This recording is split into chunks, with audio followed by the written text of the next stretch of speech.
And in the studio this morning, we have Dr. Tunji Alakija. He's a medical officer working with the Sickle Cell Foundation of Nigeria in Idiaraba. He finished and graduated at the College of Medicine, University of Lagos in 1977. Proceeded later to the USA for the postgraduate course. Worked at the Lagos State Health Service Commission at the Pediatric Department of various hospitals. You have Massey Street Children's Hospital, Ekpe General Hospital, Unicon Health Center, till he retired in May 2016 and then joined the Sickle Cell Foundation Nigeria. Pioneer founder of the Pediatric Sickle Cell Clinic of Ekpe General Hospital in 1992. Also a pioneer founder of the Sickle Cell Clinic of Unicon Health Center, Lagos. Also a trained genetic counselor in the sickle cell disorder. It is so good to have you in the studio again this weekend. Good morning, sir. Good morning to you again. Good morning to you. Morning to you. Today we are talking about the psychology, the psychosocial issues and stigma in sickle cell disorder. What does that mean? The terminology is jaw-breaking. Yeah, like I had to ask, like the stigma and the psychosocial issues in sickle cell disorder. We'll need to break it down. Yes. To simple terms. Simpler form, yes. For our listeners. We're looking at the various ways in which stressful factors in the environment of the sickle cell patient affects him emotionally, psychologically, and things like that. Okay. Because come to think of it, we're all human beings. Yes. Any negative thing in our environment will affect us somehow. So today, we're looking at the fact that sickle cell disorder itself is a life-threatening condition. It comes with many kinds of complications. We are looking at the various kind of things in its environment, either physically, socially, medically, stressors I call them, that impinge on the sickle cell patient. And how does he react? How does it affect him? What kind of negative reaction does these things impinge on him? So that we can know how to take care of the patient better. And how better to deal with those yes, factors. So that's what we are talking about today. So how do they, because we know the stigma, everybody treats you differently. Everybody treats you differently. And there was a time I had a conversation with someone and she said that people run away from her because she's old enough to get married. People run away from her once she says she's ASS. Like they flee like something is coming after them. Like they flee away from her anytime she tells, the male tutors coming to her that she's SS. How can they, better protect themselves from, how am I going to put it? Because if you constantly have that from, the other opposite sex, it can affect you and make you depressed. And that can also negatively affect your health. Oh, yes. So how do you better protect yourself and deal with all of these external emotional issues that come? Okay, that's what we are really talking about today. All right. And let me briefly divide it into physical, medical, social. Now, the one you've just referred to, we'll get to that. Is one of the things we are going to mention. Okay. But look at a situation, for instance, in which a patient who is a sickle cell patient has to be frequently admitted to the hospital. This week, hospitalization. Yes.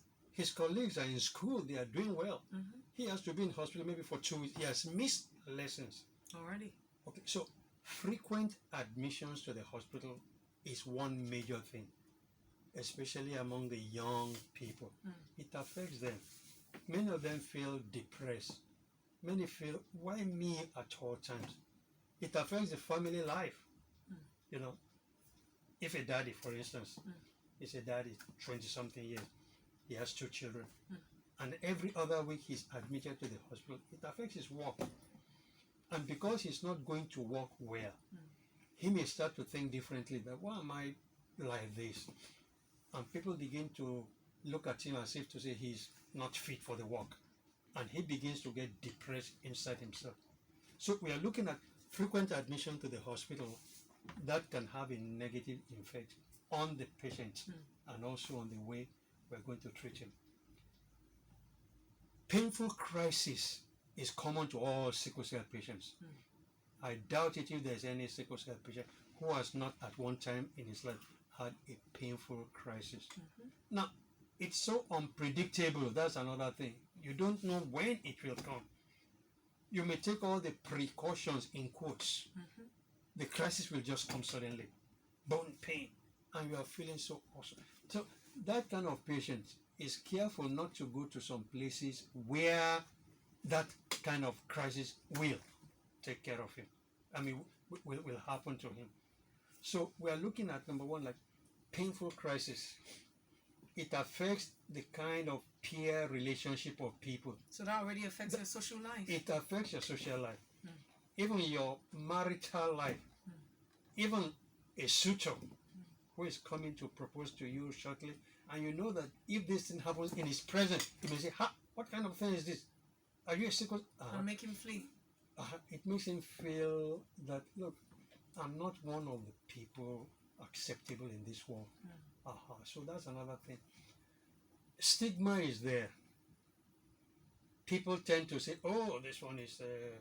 They treat you differently. Stay different. away from that person. Stay away. This one is going to die quickly. Be cool. All those kind of things. So it impinges negatively on them. They've had many names about sickle cell themselves. They've had some things told them. Sickle cell patient will not live beyond 21 years. And he is getting or she is getting close to 20. So you can imagine the fear. Am I going to die? Am I going to achieve anything in life? Yes. So these are the various stressful things.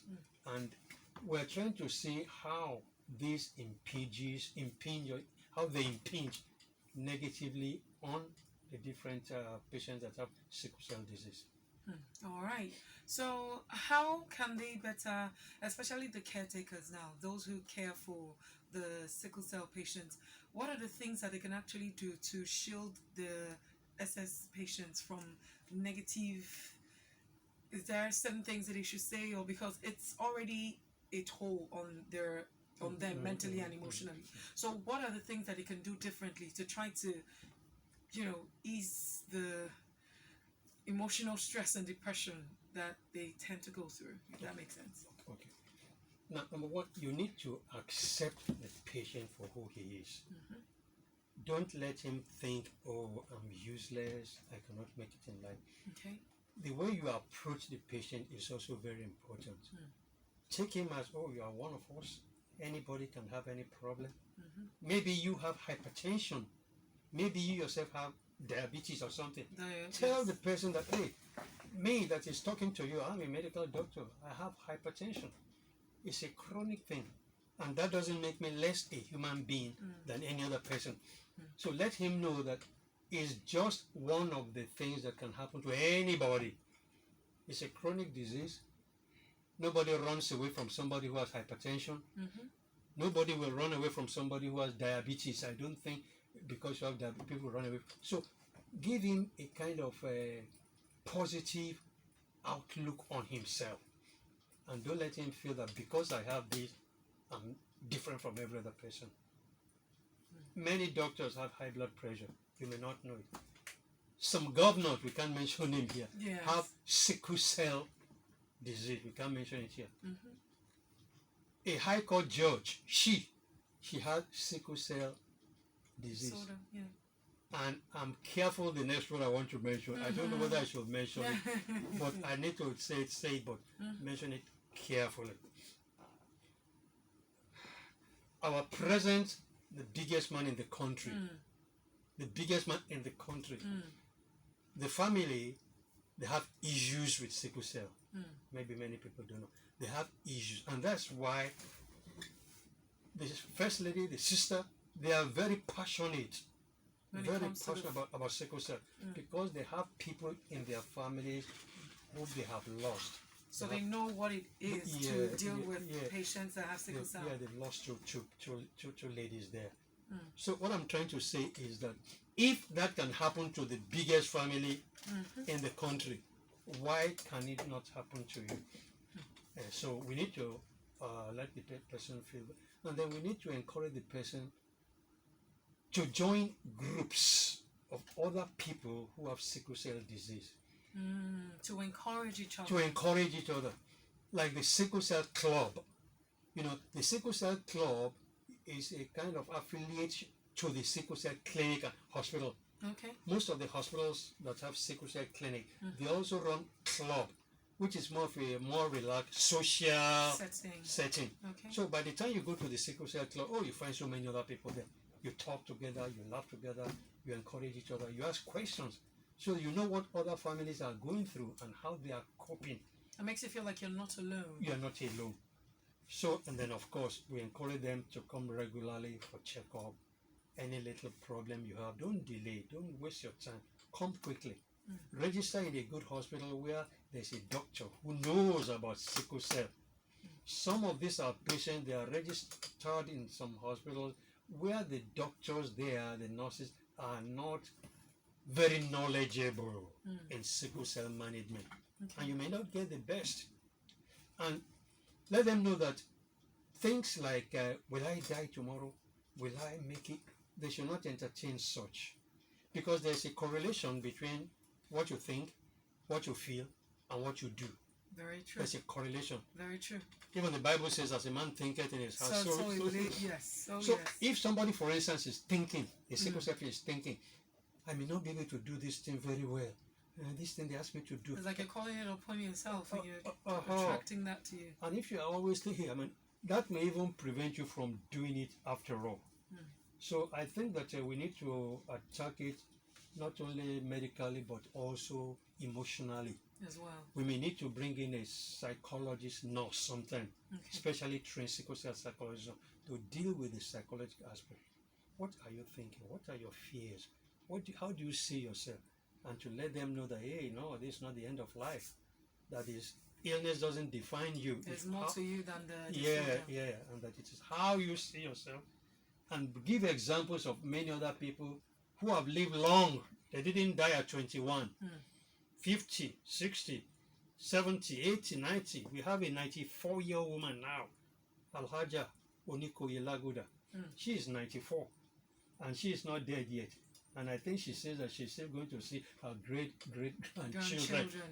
If you have a question for a doctor in the house, you can call the number 0700 923 923 923. Again, 0700 923 923 923. Or you can send your messages to the WhatsApp number, which is 0817 313 6193. You're listening to Surviving Sickle Cell, and we have Dr. Tunji Alakija in the studio. We have a question here. Someone is asking, how can I join the Sickle Cell Club? Can you introduce me to any? And that is Benga from Lekki. Because some people don't even know that clubs like that exist. They're looking for a community of people who are going through the same thing. So it kind of makes them feel good, and you have people, you know, in the same condition that you're in, encourage you and tell you that you're not alone, and we all are dealing with this. So you can both bounce off, you know, how you can better deal with certain issues that you come across. So how can someone join the club? Now, I will say this. If you come to the Sickle Cell Foundation, our foundation, opposite Lagos University Teaching Hospital, Idiaraba, we are directly opposite Luth. Okay. We'll give you a list of all the clubs. I don't know them offhand, but there is at least one Sickle Cell club in one major locality in Lagos. In Lagos, okay. For instance, the one I know of, at Onikon Health Center, the last Saturday of every month, they have at 3 o'clock. Okay. They have a Sickle Cell club there. Okay. In Yaba they have, in Surulere they have, in Apapa, but I don't know the address of it. But when you come to our foundation, we can give you the list of all the clubs in Lagos State. Okay. Then you can choose the one nearest to you. So Benga, I hope that helps you. Just go down to the foundation and they'll give you the one that's closest to your current location.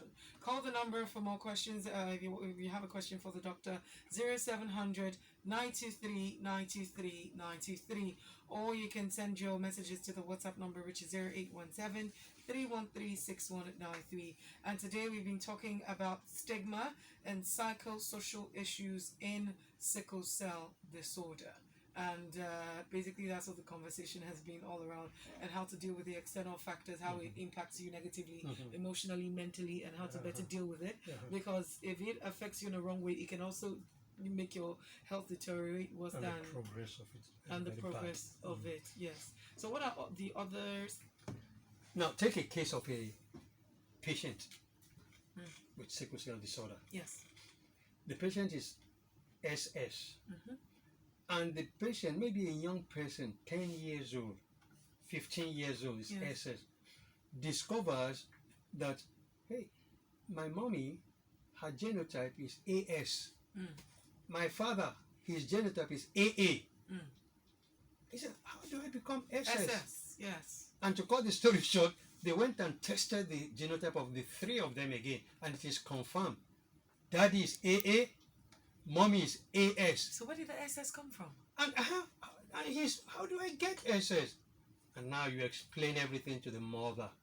And she, mommy, for the child to have SS, you must have one S, the father must have one S. At least one S from the father, One S from the mother. And mommy, you are telling her, I've done this at the Paediatrician hospital, this very kind of case, where the child is SS and the mother is AS, the father is AA. I call the mother. I said, mother, you are AS. Look, the result of your husband, AA, is it possible? So the child is not from the father. Oh. And when I showed this to the mother, I drew the graph. I said, for this child to have SS, he must pick one from you, one from the father. You have S, the father doesn't have. What a way And to I said to find her, out. I said, mommy, You who put is it the to real, her. who is the real? Father. And she burst into tears. Ay, ay, ay, ay, ay. What a way to find out that your father isn't actually your father. Your father. That's a big stress to the child. Oh, wow. Confused paternal. So that's another big thing that can. It has happened at the General Hospital when I was there, and the mother burst into tears, and she was asking me, doctor, help me to tell my husband. He wants me to be the one to go and tell the husband that you are. That the mother say she went outside, so to say. She went outside. You are not the real. Oh my goodness. So these are psychological things that they have to deal with, and unless you are a compassionate doctor yourself, you may not be able to handle those kind of cases. I feel with everything that's going on, having the disorder alone, it's a big problem.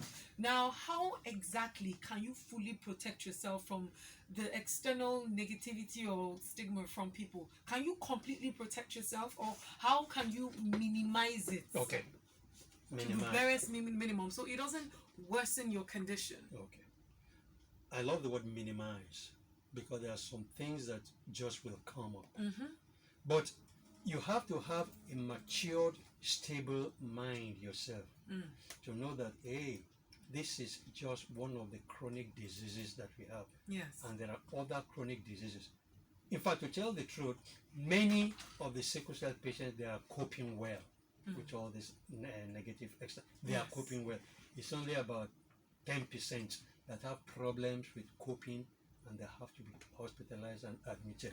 So majority are really, really coping well with it. And I will say, note that number one, the sickness doesn't define you.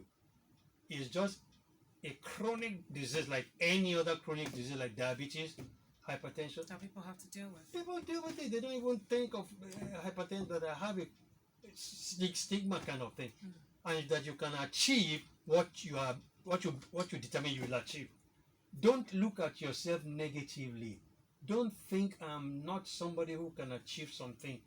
Look at yourself as somebody who has a chronic disease like hypertension, diabetes, who can do anything any other person can do. Take a look at the panorama of people all over the world who have achieved so many things. In fact, I was reading recently that Mr. Universe of those days, the macho, he is SS. I saw it only last week. Robinson, something like that. That's his name. He's SS. How did he get so buff? Because he has to do some strenuous workouts and all, which we know is not very good for. In fact, he confesses that he has had so many crises because he has to do so many So strenuous many, things. yes. That he has had so many crises, he has had blood transfusion, that people look at him and say, hey, he's the big man in the world. They don't know what he has been going through all this time, that he's been going through hell, but he has a belief that he will not die. And I'm look at very it. determined to do what I wanted to do. Determined he wants to do. Someone has a question here, and it's saying, I would like to know if they found any trigger for priapism. What is priapism? Now, priapism is unwanted, sustained erection of the male sexual organ, the penis. We've discussed this in this forum about 2 times now. Okay. Priapism, that is the penis of the man, well, a woman doesn't have it, is erected, sustained for some period. You don't want it, but it erects. And it always happens usually in the night time. Not much in the morning. Okay. Usually in the midnight between 12 and 5. And it happens mainly with those who are teenagers. Okay. But I've seen and we know that even little children can have priapism. Children of the age of 5, 6, even 4. I've seen one case of 4 years. The mother said the penis is erected for a long time, 1 hour. It will not come down. Is there a preventive measure and so that to avoid that, or what can one do? Now, it just comes on its own. Okay. Unfortunately, Okay. there is nothing you can do. Okay. But all I will just say is that if it goes beyond 3 hours, you need to come to the hospital. If it subsides in less than 3 hours, we call it minor priapism. If it is beyond 3 hours, major priapism. Minor priapism, let the person take plenty of water, Okay. because it happens in the night. Give him some painkiller, Panadol or whatever. Give a cold shower, and it will come down in a short time. But Okay. if it doesn't come down within 3 hours, Then you need to rush there to are the drugs hospital. we use for the minor one. Okay. Some of them just 30 minutes. There are drugs that are very effective. In fact, we have one at our foundation now. But for the major one, 3 hours, I've seen one 2 days. Wow. When I was at the General Hospital, and I was shocked. How did you let this person for so 48 hours, long? 2 You should hours? have rushed the person to the hospital. And the parents are telling me we've gone to one native doctor, Oh blah, blah, blah, my blah, blah. goodness. And when that wrong, I said, look, you are joking with impotency in this child. The greatest problem with major priapism is that you don't control quickly. It can The result person may not be able to perform later on. Sterility, impotence, and Potence. those kind of things. But for the major one, there's nothing but surgery. We can't handle the major priapism with drugs. No. you have to go on the. We have to go on surgery and that kind of thing. Because of time, we cannot take any more messages. But today has been quite informative. So we'll be back same time next week, 11:30 to 12 noon. Thank you so much, Dr. Tunji Alakija. It's always a pleasure. You're welcome. Thank you so much. All right. Thank you all so much for tuning in and being with